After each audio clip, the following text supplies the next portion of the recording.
एक मित्र माझ्याकडे आलेला आहे. आपण पाहूया त्याचे काय प्रश्न आहेत ते. जय श्रीराय. जय भीम जय भीम जय भीम. कसा आहे मित्र? अरे मित्र अगदी मजेत आहे, मस्त. तू कसा आहेस? अरे मी पण मजेत आहे, पण माझा एक जरास समस्या आहे. समस्या आहे? काय प्रश्न आहे का तुझ्याकडे? थोडी अडचण आहे. काय अडचण आहे सांग ना मला. मला एक कळत नाही, गाणं म्हणजे नक्की काय? अरे मित्रा सोपं आहे. गाणं म्हणजे कवितेला चाल लावली ना, कवितेला चाल लावली की त्याचं गाणं होतं.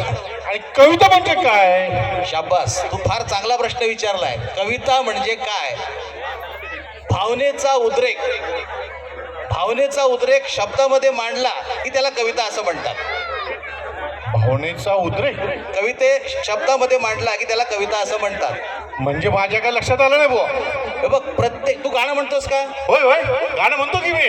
करावं कर आपल्या, पण ते गाणंच ना लय सारखं म्हणता येत नाही बुवा. म्हणजे मनासारखं गाणं होत नाही. होत नाही, मनासारखं होत नाही. त्याचं कारण काय माहिती का? गाणं मनासारखं होण्यासाठी तुला एक सोपा मंत्र सांगतो.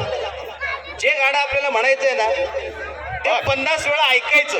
50 वेळा ऐकायचं? 50 वेळा ऐकायचं आणि 35 वेळा तसंच्या तसं म्हणण्याचा प्रयत्न करायचा. बापरे, 35 तसं तसं म्हणायचा प्रयत्न करायचा. म्हणजे ते गाणं तुझ्या हृदयातनं सुरू होईल, तुझ्या हृदयातनं सुरू होईल, तुझ्या गळ्यातनं बाहेर पडेल आणि ऐकणाऱ्या प्रेक्षकाच्या हृदयात शिरेल आणि मग लोक म्हणतील अरे क्या बात आहे, काय गाणं गातोय. शपथ, काय म्हटलं भाऊ, मला तर काही लक्षात येत नाही. नाही, तर समजून सांगा की. कसं आहे माहिती का? आजचा आपला जो कार्यक्रम आहे उज्ज्वलच्या विवाहाचा कार्यक्रम. म्हणजे कुणाचा? अरे आपले साहेबराव खरे, साहेबराव खरे वनाधिकारी खरे यांच्या मुलाचा, वनाधिकाऱ्यांच्या मुलाचा कार्यक्रम आहे. अगदी बरोबर. आणि त्या कार्यक्रमाच्या निमित्ताने त्यांनी आपल्या कराओके मंडळींना सांगितलं की आमच्या कार्यक्रमात काहीतरी गाणी साजरी करा. आणि म्हणून आपण काय केलं, प्रेम लव इश्क अशी थीम घेऊन एक छोटासा कार्यक्रम बसवला. अरे प्रेम लव इश हे तर एकच झालं ना.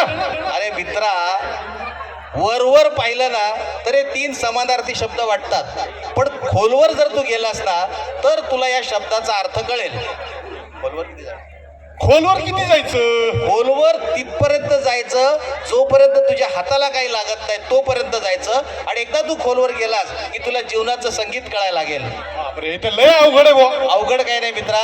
तर आता आपण या गाण्याच्या मैफिलीतून हे प्रेम म्हणजे काय, हे इश्क म्हणजे काय आणि लव म्हणजे काय समजून घेणार आहोत. आणि आपल्या समोर येत आहे प्रेमामध्ये जे एकमेकांना वादा करतात ना, वादा म्हणजे शब्द देतात, मी तुला भेटायला येतो, मी तुझ्यासाठी हे करणार, तुझ्यासाठी ते करणार.